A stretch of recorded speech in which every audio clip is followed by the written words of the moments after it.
नमस्कार। इस विशेष विश्लेषण में हम एक बेहद दिलचस्प और गहरे विषय पर बात करने वाले हैं। बिल्कुल।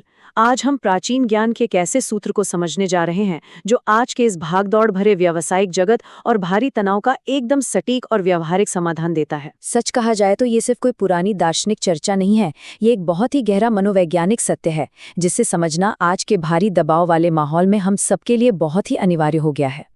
तो चलिए शुरुआत करते हैं भगवद गीता के पहले अध्याय के 14वें श्लोक से। श्लोक कुछ इस प्रकार है। ततः श्वेतैर्हयैर्युक्ते महति स्यन्दने स्थितौ माधवः पांडवश्चैव दिव्यौ शंखौ प्रदद्मतुः। अगर इसके शाब्दिक अर्थ की बात करें तो इसका मतलब है कि इसके बाद सफेद घोड़ों से जुते हुए एक बहुत ही विशाल रथ पर बैठे माधव यानी श्री कृष्ण और पांडव यानी अर्जुन ने अपने अपने दिव्य शंख बजाएं। जरा उस दृश्य की गहराई से कल्पना कीजिए।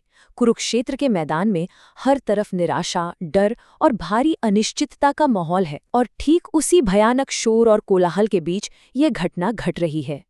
होस्ट 1 दिव्य श्लोक और उसका संदर्भ। अनिश्चितता के बीच हमारी आंतरिक स्थिति। दरअसल ये श्लोक सिर्फ एक ऐतिहासिक घटना मात्र नहीं बताता, बल्कि ये हमें सिखाता है कि जब बाहरी दुनिया में भारी उथल-पुथल मची हो, तब हमारी भीतर की स्थिति को कैसे पूरी तरह शांत और स्थिर रहना चाहिए। रथ और अश्व का मनोवैज्ञानिक सत्य, अवचेतन मन और आधुनिक तनाव। अगर हम इसे आज के नजरिए से देखें तो आधुनिक मनोवैज्ञानिक भी यही मानता है कि जब इंसान पर बहुत ज्यादा सूचनाओं और उम्मीदों का बोझ पड़ता है तो तनाव और बेचैनी चरम पर पहुंच जाती है।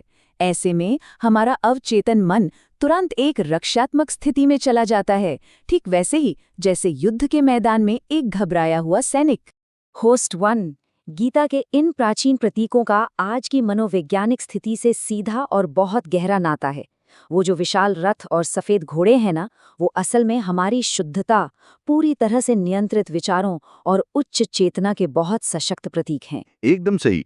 जब हमारी बुद्धि और हमारे कर्म एक लय में होते हैं और हमारे विचार उन सफेद घोड़ों की तरह पूरी तरह हमारे नियंत्रण में होते हैं, तो बाहर का कोई भी शोर हमारी आंतरिक शांति को तोड़ नहीं सकता।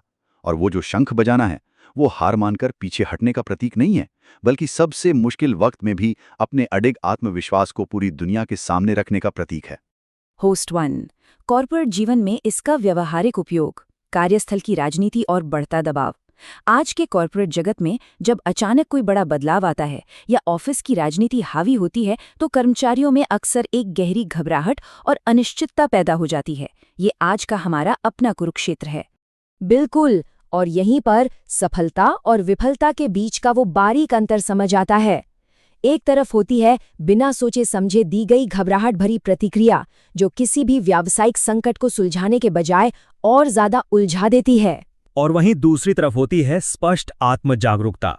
जब कोई इंसान भारी दबाव और तनाव के बीच भी खुद को शांत और स्थिर बनाए रखता है तो वह इस व्यावसायिक युद्ध के मैदान में एक बेहद स्पष्ट और साहसी नेतृत्वकर्ता के रूप में उभर कर सामने आता है।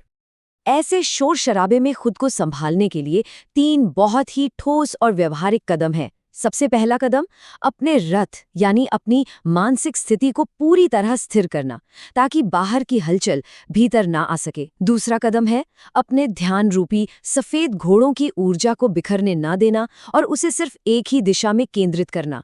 और तीसरा, सबसे अहम कदम, भावनाओं में बहने के बजाय स्पष्ट तथ्यों और आंकड़ों के आधार पर फैसले लेना।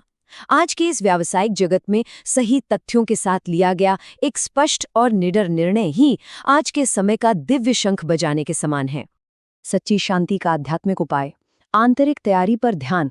अंततः इसका सबसे बड़ा आध्यात्मिक पहलू यही है कि हमें बाहरी दुनिया की स्वीकृति या दूसरों की राय पर निर्भर रहने के बजाय अपनी खुद की आंतरिक तैयारी पर पूरा ध्यान केंद्रित करना चाहिए। होस्ट 2 जब हमारे काम उच्च और शुद्ध मूल्यों से जुड़ जाते हैं तो हमारा आत्मविश्वास किसी बाहरी तारीफ का मोहताज नहीं रहता। अगर विचार शुद्ध हैं तो हर बड़ी चुनौती के सामने हमारा मानसिक संतुलन पहले से ही तय हो जाता है। होस्ट 1 तो अंत में ये पूरा विश्लेषण हमें एक बहुत ही गहरे और विचारणीय सवाल के साथ छोड़ जाता है।